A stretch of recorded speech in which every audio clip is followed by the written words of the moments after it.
Meu nome é Joaquim Cavalcante, eu sou residente de cardiologia do Hospital Getúlio Vargas e eu queria discutir com vocês um artigo, um trial, que nós discutimos na residência no dia 14 de abril. Só para contextualizar aqui, o nome desse estudo é o estudo Triton, que ele foi publicado em novembro de 2007, na tentativa de buscar terapias para o tratamento do infarto agudo do miocárdio. E o título do estudo é o Prasugrel versus o clopidogrel nos pacientes com doença coronariana. Só para fazer uma breve retomada histórica, o estudo ISIS-2 foi um estudo que consagrou o uso da aspirina no tratamento do infarto. E foi um estudo aí no final da década de 80, em que ele mostrou aí, pelo menos o AS isolado, ele já tinha uma redução significativa na taxa de mortalidade nos pacientes que faziam uso dessa terapia. Antes disso, não tinha um tratamento adequado. Então, o AS ele foi utilizado com o objetivo de buscar novas terapias para o tratamento do infarto agudo do miocárdio. Foram desenvolvidas outras drogas, e aí entra uma série de estudos a partir dos anos 2000, em que elas falam do benefício do clopidogrel, que seria uma segunda droga também utilizada no infarto. E aqui eu chamo a atenção para os estudos CLURE e CLARITY, que foram os estudos que foram publicados no New England, que é uma revista de grande impacto, e todos eles mostraram que o clopidogrel ele tinha uma redução de mortalidade nos pacientes com infarto. Sempre lembrar que quando nós estamos utilizando essas medicações, existe um risco de sangramento. Então, o paciente ele tem um risco de sangramento. Você tem que pesar muito bem se vale a pena fazer uso dessas medicações ou não. E aí, com esse objetivo, é que foi discutido o desenvolvimento de novas drogas e observado se essas drogas mais potentes em relação a terapias já utilizadas, se elas tinham um risco aumentado de sangramento, se tinham efeitos colaterais inerentes do uso dessas medicações, e a partir daí foram surgindo outras medicações, outras drogas, igual o Prasugrel. Só para falar um pouco sobre a metodologia do estudo, o estudo ele foi um estudo randomizado, onde eu faço uma separação aleatória dos participantes, é um estudo duplo cego. Nesses estudos duplo cego, o paciente ele não sabe qual medicação ele está recebendo, quem está entregando a medicação também não sabe qual que é a medicação, qual que é uma terapia, qual que é a outra terapia, qual era utilizado para Prasugrel e qual o paciente iria fazer uso do clopidogrel. Então fica análise para uma terceira pessoa que vai analisar aqueles dados, que ele sabe qual que cada medicação, quando elas vão ser entregues, que é a medicação propriamente dita, para que seja analisado. Foi um estudo multicêntrico, envolveu vários hospitais, vários serviços, e foi um estudo controlado.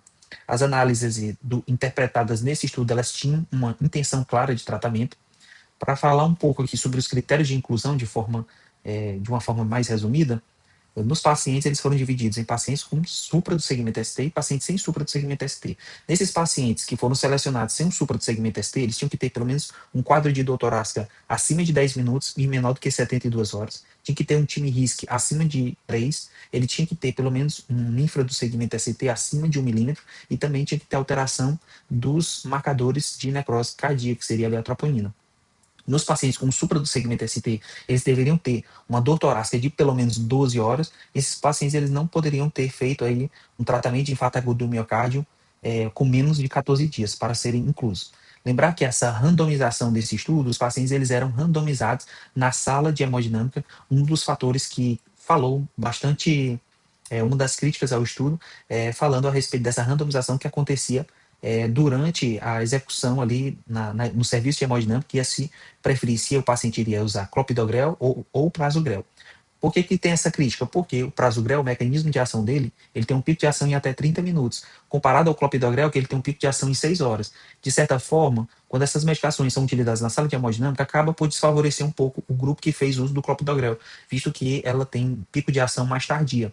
E nós brincamos assim, falamos que o prasugrel, que é uma das medicações estudadas, ela é uma droga do hemodinamicista, porque conhecendo a anatomia da coronária é que é feita ali a terapia antitrombótica ali na sala. Então, a depender, então às vezes o médico ele quer um efeito antitrombótico mais potente, a depender do grau de lesão, de obstrução, a tortuosidade dos vasos, se tem algum risco ali de eventos trombóticos, às vezes o paciente tem um fluxo turbilionar, então opta pelo prasugrel nessas circunstâncias. E aí esses pacientes eles foram submetidos à angioplastia coronariana, e aí foi feita essas medicações. Lembrar dos critérios de exclusão, quem foram excluídos desse estudo? Pacientes com alto risco de sangramento, paciente com anemia, paciente com plaqueta baixa, que já tinha um histórico de alguma lesão intracraniana, alguma injúria, pacientes que fizeram uso da tiopiridina 5 dias antes da inclusão nesse estudo.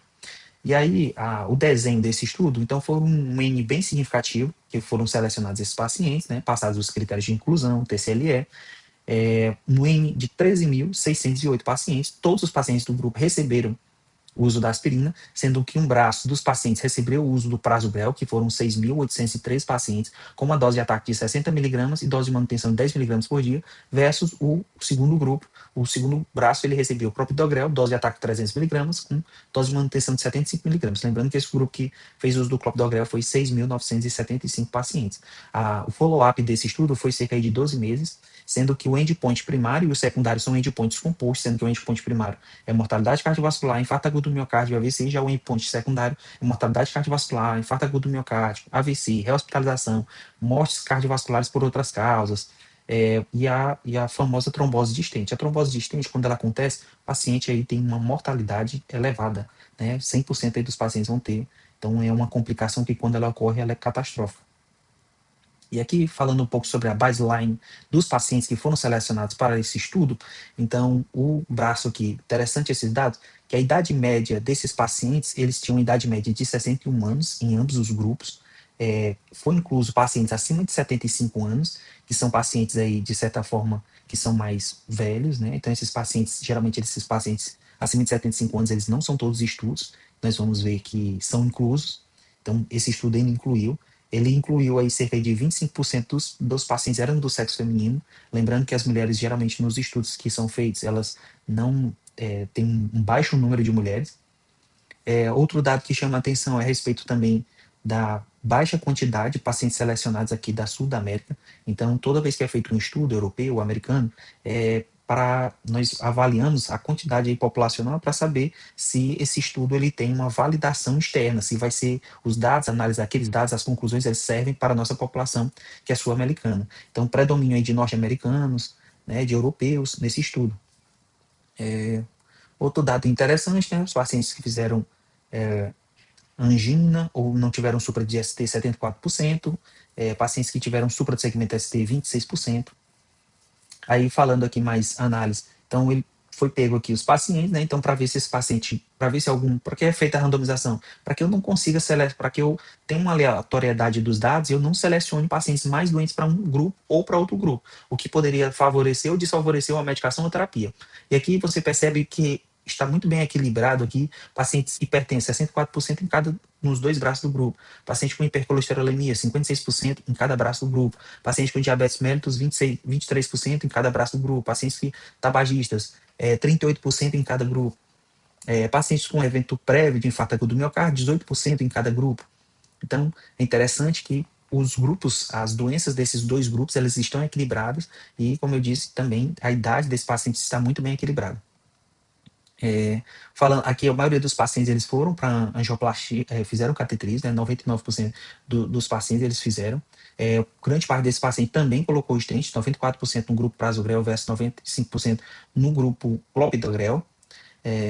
Então, assim, foram dados bem interessantes. Esses pacientes, eles também estavam muito bem medicamentados, receberam uma medicação, uma terapia otimizada. Observei que no grupo prasugrel, 76% usaram inibidores da IECA, versus 75% do grupo prasugrel, 88% recebeu clopidogrel em ambos os grupos, estatinas 92% em ambos os grupos, aspirina, isso aí foi na hora que o paciente já chegava, ele já fazia uso da aspirina. E aqui vamos analisar essas curvas de Kaplan-Meier, que ele já mostra uma dissociação no começo da curva, mostrando um aumento dos eventos, dos desfechos primários ali, nos pacientes que fizeram uso do clopidogrel, comparados aos pacientes que fizeram uso de prasugrel. Então, observe que no começo da curva, ela já acontece uma dissociação, uma separação dos dois braços, mostrando uma maior mortalidade do clopidogrel versus clopidogrel, com P significativamente estatístico, menor que 0,01. O hazard ratio desse paciente aqui, eles tiveram aí 19% de vantagem nos pacientes que fizeram uso de prasugrel, de proteção, nesse caso seria.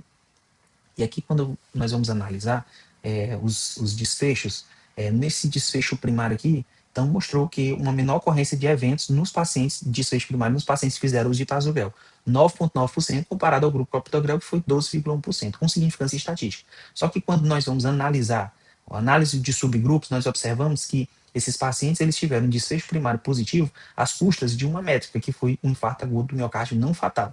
7,3% no paciente que fizeram uso de prasugrel versus 9,5% nos pacientes que fizeram uso do clopidogrel. Então, esse desfecho primário, ele não foi às custas nem de mortalidade cardiovascular por qualquer causa, nem foi às custas de AVC. Ele foi à custa somente de infarto agudo do miocárdio não fatal. E quando eu vou analisar os desfechos secundários, eu analiso aqui uma coisa que já me salta aos olhos, que eu resolvi destacar aqui de linha vermelha, é a trombose de stent. A trombose de stent nos pacientes que fazem uso do prasugrel foi 1,1%. Já no uso do paciente que fazem uso de clopidogrel foi 2,4%. Ou seja, quase o dobro, mais do que o dobro de pacientes tiveram trombose de stents no grupo que fez uso de clopidogrel. Só que puxando ali um pouco para a prática clínica, não é tão comum você ver esses pacientes eles tendo trombose de stent. Então, assim, uma complicação que ela é fatal quando ela acontece, mas não é tão comum, mesmo nos pacientes que fazem uso do clopidogrel na prática diária do dia a dia. Então, assim, foi um dado interessante a ser visto, mas na prática diária mesmo, o clopidogrel se mostra também ser uma droga muito eficiente e é a droga mais estudada, é a droga mais antiga. Nós vimos lá que é um apanhado de vários estudos desde os anos 2000, vários artigos publicados mostrando ali o benefício da medicação. Só que tem um ponto que também nós devemos considerar: um terço dos pacientes eles não são respondedores ao uso do clopidogrel, tá certo? E aí mostra que no grupo prasugrel, os pacientes eles tiveram uma menor taxa de revascularização, uma revascularização de urgência, 2,5% versus 3,7%. A mortalidade por qualquer causa cardiovascular também foi 10% no grupo prasugrel versus 12,3% no grupo clopidogrel. Quando nós vamos fazer análise de subgrupo, eu vou agora dar uma enxugada nessa parte aqui da tabela. Pronto, botei, condensei aqueles dados da tabela nessa pequena tabela aqui. Então, nessa análise de subgrupo, ela é muito interessante porque ela mostra qual paciente eu não devo fazer o prasugrel. Então, é muito interessante porque ele mostra um posicionamento. Então, partindo-se do princípio da não maleficência, é um dado interessante. Então, nos pacientes que já fizeram AVC, veja que está destacado ali de vermelho, não se deve fazer o uso do prasugrel. Ele é proscrito aí nesses pacientes. Nos pacientes acima de 75 anos também não vai ser uma droga muito boa. Veja que ela toca a linha mediana e não tem benefício nesse paciente. Nos pacientes menos do que 60 quilos, também o prasugrel não vai ser uma medicação boa. Então, eu acho que muito mais importante do que você saber para que a medicação é feita, você tem que ter muito bem os conceitos, muito bem amarrados esses conceitos de quando você não vai fazer a medicação. E o interessante desse trial é esse posicionamento. E agora, finalizando aqui as conclusões do estudo, nos pacientes com uma síndrome coronariana, né, o famoso infarto agudo do miocárdio, foi feita uma intervenção coronariana, uma intervenção coronariana percutânea, e o uso do prasugrel ele foi associado a uma redução dos eventos isquêmicos, incluindo a trombose de stent, mas é o que eu disse, na prática clínica você não consegue observar assim, tantos casos de trombose de stent nos pacientes que fazem uso de clopidogrel. Lembrando também que um dos fatores limitantes do uso do prasugrel é muito cara essa medicação. E também, aqui ele fala aqui bem interessante que nos pacientes que fizeram uso do prasugrel ocorre aqui um incremento, um aumento do risco de sangramento maior, incluindo sangramento não fatal. E ao final aqui dessa conclusão mostra que não teve uma diferença de mortalidade significativa entre o tratamento aí dos dois grupos. E assim eu finalizo aqui a apresentação. Muito obrigado a todos que estiveram aqui, que acompanharam essa discussão. Obrigado a todos.